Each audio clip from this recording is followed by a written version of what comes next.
Riding off the success of the PS2 SOCOM series, a lot of people wonder what was next for Zipper Interactive. Enter MAG, or Massive Action Game as it was first called. Zipper promised something that had never been seen on consoles before. 256 players battling it out simultaneously on one map. Well, they definitely have the massive part down, but let's see if size actually does matter in this case.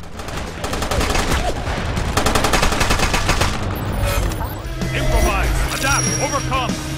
Time to lock and load, boys. We fight with the best now.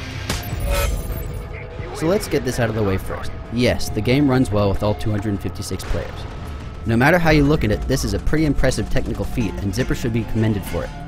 This comes at the cost of some graphical detail in the environments and character models though. They're not bad, they're just nothing special. Customizing your appearance is extremely limited, though I do like the fact that you can change your equipment loadout and unlock abilities when you gain XP. There's also one other main problem. The game is centered around the idea that you join up with one of 3 armies and stick with them the entire time. Because of this, you can only have one character at a time. This is a major pain if you want to play with your friends who are in a different army.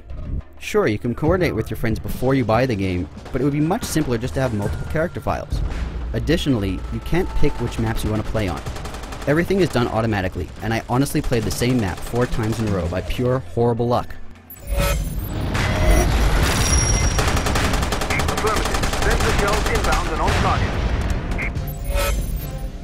The shooting mechanics are solid, but not at all tuned for casual players.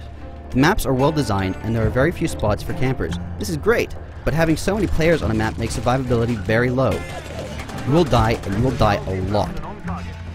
And as cool as it is to have 256 players on one map, you rarely get that sense of scale when you're actually fighting. It would be mass chaos if everyone opened fire on each other. Instead, you're supposed to stick with your small squads and engage other small squads. This is probably the best way to do it, but it's still disappointing that there's never any Normandy moment when 2 giant armies clash against each other. There are 3 game types. Domination, where you progressively damage the other army by completing objectives. Suppression, where you try to capture 2 satellite dishes and then destroy a facility. And then Acquisition, where you fight over 2 armored vehicles and try to get them back to your base. Your experience with these modes will greatly depend on who you're playing with. The game rewards squads who stick close to the squad leader with passive bonuses, but that did little to make my teams actually work together. You may be luckier. Overall, the game doesn't do a great job of explaining objectives, so you can't really blame people for not following them. This leads to the overall problem behind having 3 armies. At the time of this review, the Sever army dominated every game mode. This could be a balancing issue, or a pre-planned effort by the best players to play on the same team. Whatever it is, it throws off the whole intention of the game.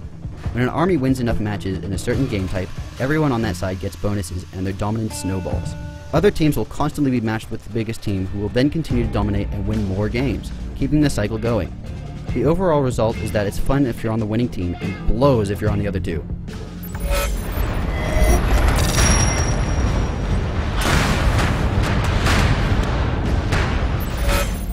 MAG has a bunch of good ideas, but isn't quite there yet. The army system is inherently flawed and unbalanced, and there isn't enough content out of the box to justify the price.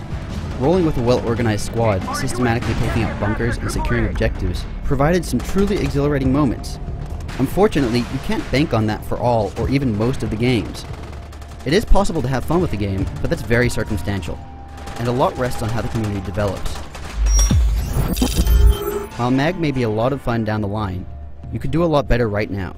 For the written review, including some of the finer details, head over to IGN.com.